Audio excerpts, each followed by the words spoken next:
In general, I'm convinced that AI and all sorts of AI, so predictive AI, generative AI, combinations of both, are a game changer. Hi, everyone, and welcome to another episode of Cards Against Complexity. Together with me here today is Tim Engler from Obi Group Holding. Hi, Tim. Great to have you here. Jan, good to see you. And Tim is a CIO at Obi, and we'll jump into everything retail and tech today. But before we do that, maybe, Tim, you can give us a brief introduction about Obi. Not everyone might know Obi. If you're in Europe, you probably have touched the product. If you're abroad, outside of Europe, you might have not seen Obi yet. And about yourself and your role at Obi. So let's probably kickstart with Obi. And as you already said, Obi is operating across Europe. We are a home improvement retailer, operating a store network of roughly 650 stores and a turnover volume of around 8 billion. So one of the largest home improvement retailers in the US. Our big brother, so to say, is the Home Depot. By the way, in the same color code. So both brands are strong orange, and this is what we are doing. And as Obi, we are coming from a very strong stationary footprint. So most of our business is done on site in our stores that we operate. We operate those stores partly on our own, partly in a franchising model. And this is also how we grow big at the end of the day across all the countries in Europe. Our most important market is by far Germany. And this is also where we are coming from originally. To me personally, I'm a retail kid, so to say. My entire career was with retailers. I started with the Otto Group, so mail order and e-commerce business located in Hamburg, and then moved to Obi more than 13 years ago. And within those roles, I did more or less everything what you can do as a retailer. I spent most of my career in project management and in-house consulting roles, and then 7 years ago, I switched to technology and learned everything around technology on my own and on the job. And then step by step, my responsibility grew, and as of now, for roughly 3 years, I'm the CIO and heading everything what we do around technology, around data, around AI. And this is my job, and my passion is to build bridges between business and tech, because there's two hearts in myself. I'm coming from the business side, but I learned technology. I love technology, and I love to combine those two skills also in our organization. I love that passion, very much connect to that. And I mean, that's at the core of our mission at Next Matter, build that bridge and build those bridges in the organizations we work with. We'll get to that in a second, because it even gets more important in the age of AI, which we'll talk a bit about what this means for tech in retail. Before we do that, I mean, this podcast is called Cards Against Complexity, and we got to play a set of cards. We actually prepared something for you. I'll pull them up in a second, and let me know if you can see them. They should be here. And it's a set just for you. So quick introduction for everybody who doesn't know Cards Against Complexity. Cards Against Complexity, a simple game similar to Cards Against Humanity. On the left-hand side, I've got a card with a short sentence, but it has a gap, and that needs to be filled. And Tim, you'll have the honor to choose one of the 3 cards on the right. They might not be a perfect fit, but you'll have to choose one of them. Let's see what we've got here. The Obi Beaver started prompting the AI. The beaver is all in. And now he 3D rendered a dam in the garden section, built an agent that knows how to use a screwdriver, or built a chatbot that only says nailed it. Love all of the answers. So for everyone who doesn't know the Obi Beaver, this is our mascot for our brand, and the most important brand ambassador of our company. And I would choose the agent who knows to use the screwdriver.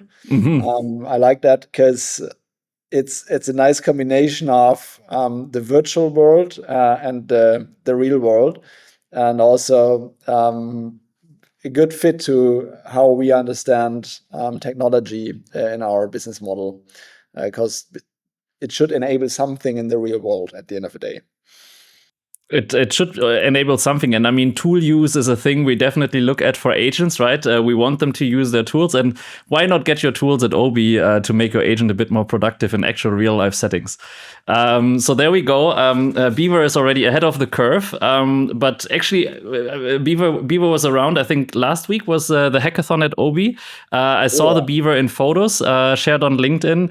Tell us a bit more about what happened last week, because I found, like, just following from the outside, but also as a sponsor during that hackathon, quite exciting to see what was happening, not only what the Beaver was doing there. So yeah, hackathon is for us a very important event. Once a year, we did that now for the third time, the hackathon at Obi.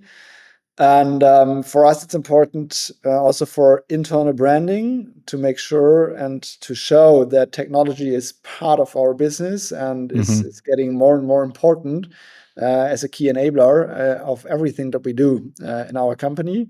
That is also a very important pillar of our culture, that we show who is, at the end of the day, the person internally, so the store employee, the sales representative, and then the customer, who we are working for. And it's not a question of headquarter and store, it's a question of we are supporting the store. And this is also why we are telling ourselves the store support center and not the headquarter. Very exciting. And I mean, a lot must have gotten out of this. I mean, maybe share a bit what, maybe you can't share the solutions, but share a bit some of the excitement of the results after 2 days, because 2 days is not a lot of time, right? So yeah, we had 7 teams working on different solutions, each team between 7 to 10 people.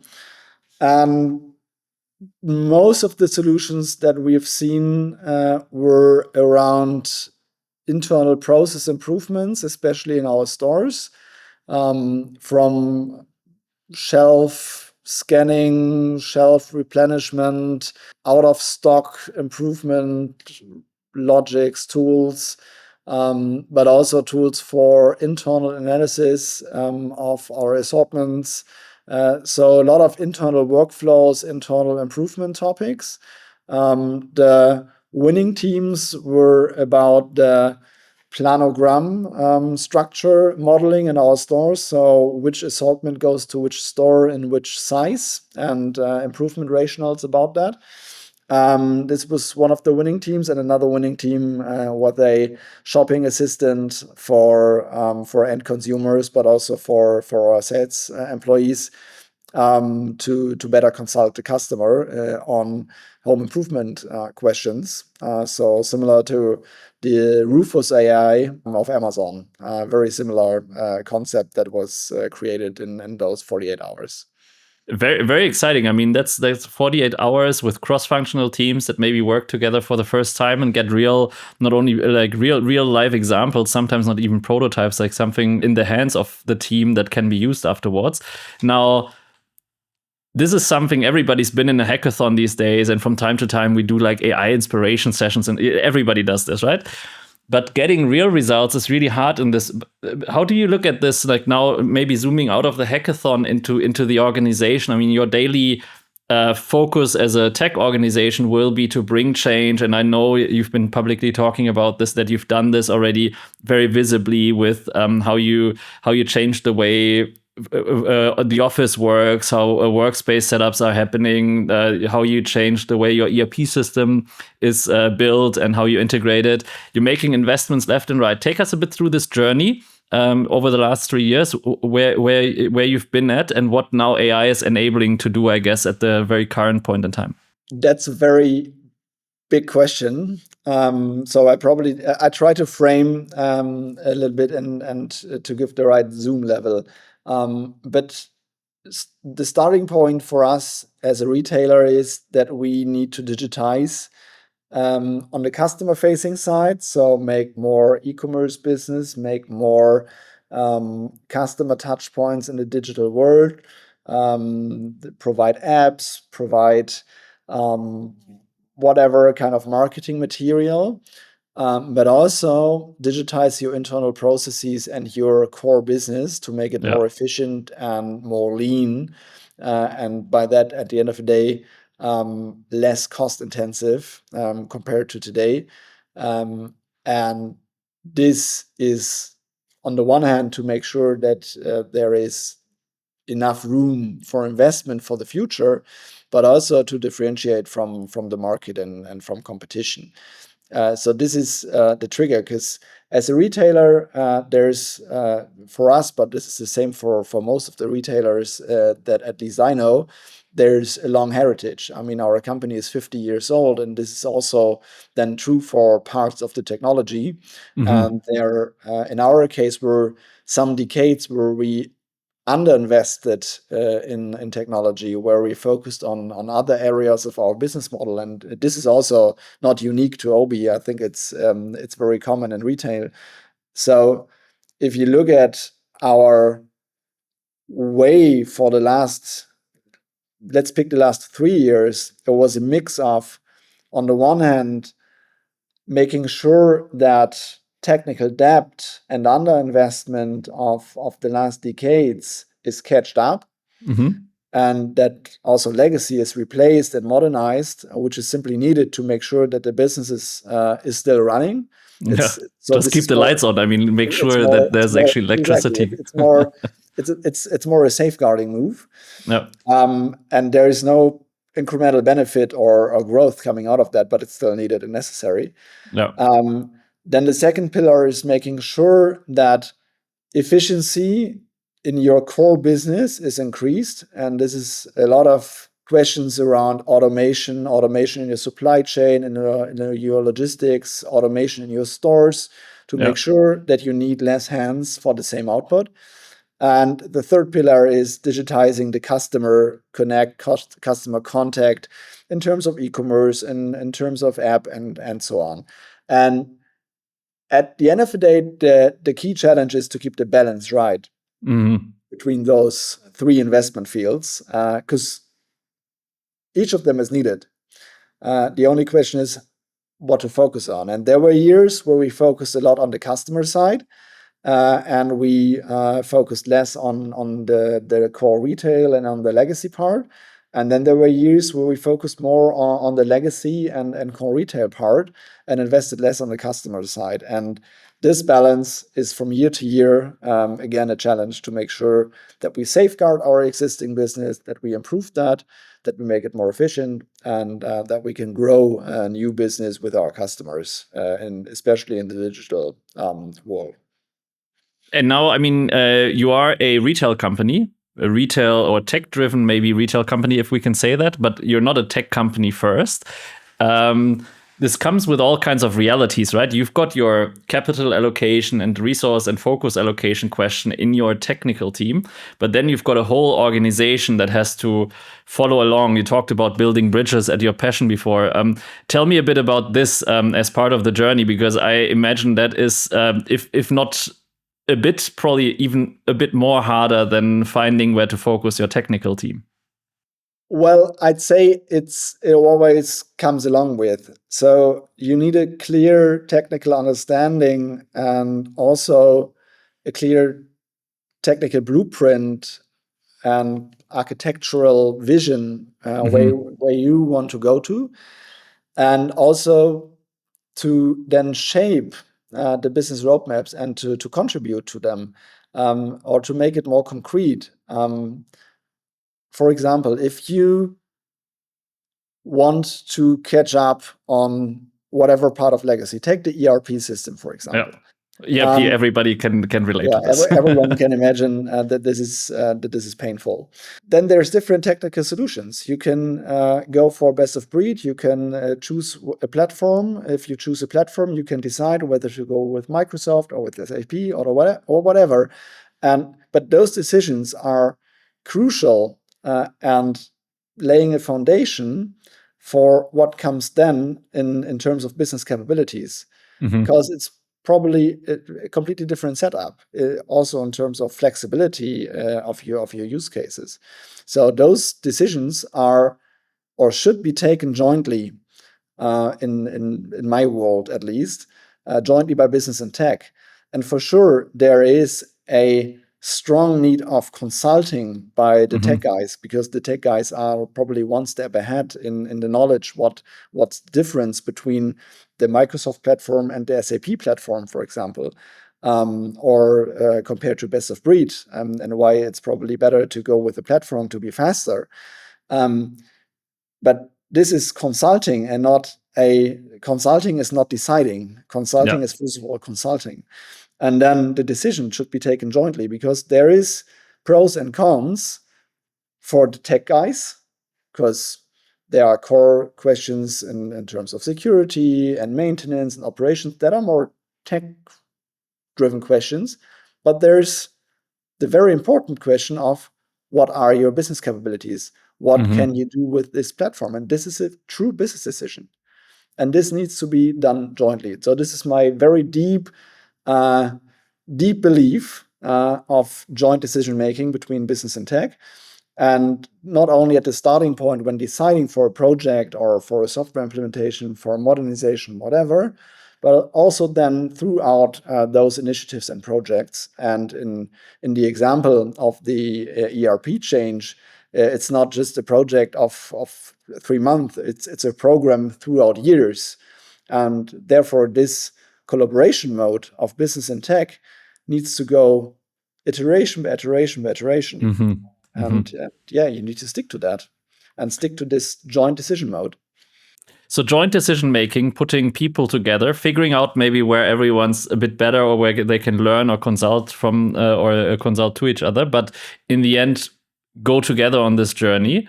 Now you've been on this journey for some time, and now AI is coming in, right? Like it's almost like somebody comes into the room and says, "Here I am." Now, what do you do with that information? Like, what does AI and like AI and tech? We can have a whole conversation about what does this do to the software world, enterprise platform world, and so on. But for a retailer like yourself, and for your tech teams and business teams, what does AI mean for you right now? And where do you see the real value and possibility looking out in the next few months and next few years? In general, I'm convinced that AI and all sorts of AI, so predictive AI, generative AI, combinations of both, are a game changer. I'm deeply convinced that it's a game changer, and in different perspectives. Um, on the one hand, you have everything around productivity, especially personal productivity, office productivity.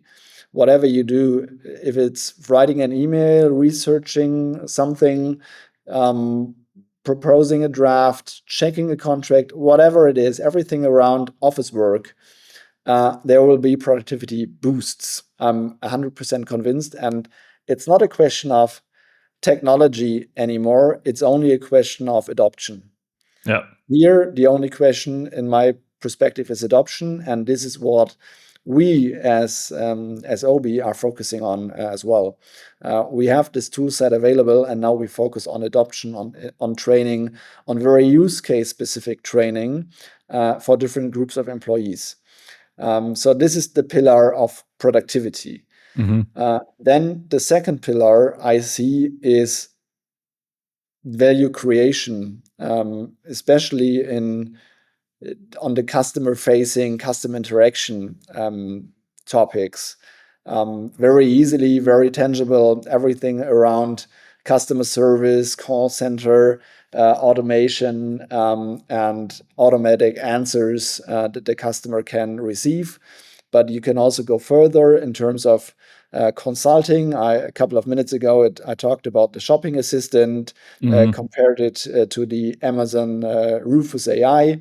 I think this is the next level of shopping. And I personally do not know whether this is happening at us as a retailer or even at Amazon as a retailer, or if this game might be played on a different level, for example, directly in ChatGPT, Perplexity, and so on.